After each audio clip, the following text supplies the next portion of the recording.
We move further from here. At least 136 deaths in Eastern Democratic Republic of Congo are now suspected to be linked to a fast-growing Ebola outbreak.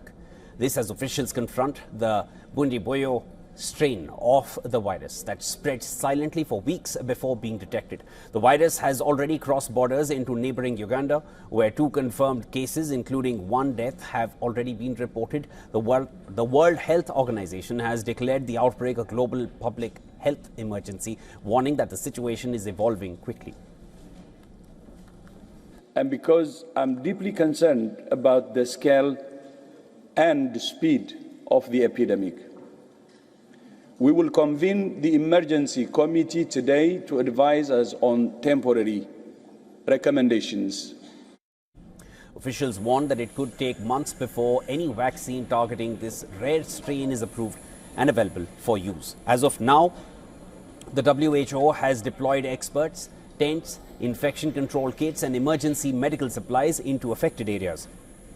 U.S. Secretary of State Marco Rubio said the WHO was a little late to identify this outbreak, while the organization stresses on the challenges of operating in conflict zones with limited access and weak health infrastructure due to steep funding cuts.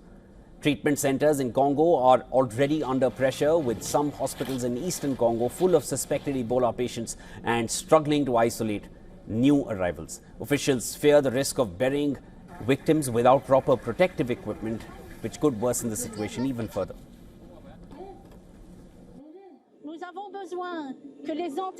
We need funerals which, in the past, used to be held with the whole family, but now, unfortunately, we have to adopt a different way of burying the bodies, because it is often, as you've heard, it is often during funerals, when families gather, that infections spread.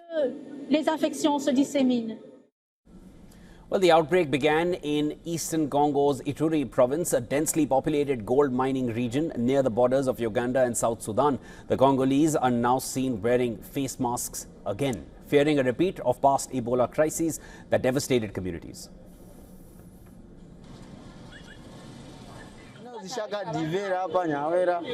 One person infected with Ebola can infect more than 5 people. It's very dangerous.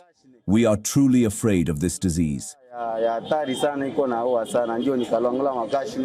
Meanwhile, neighboring countries have increased border monitoring and health screening, with Rwanda even closing down the Goma border crossing. Other countries have also stepped up airport screening and visa restrictions for travelers linked to outbreak-hit regions.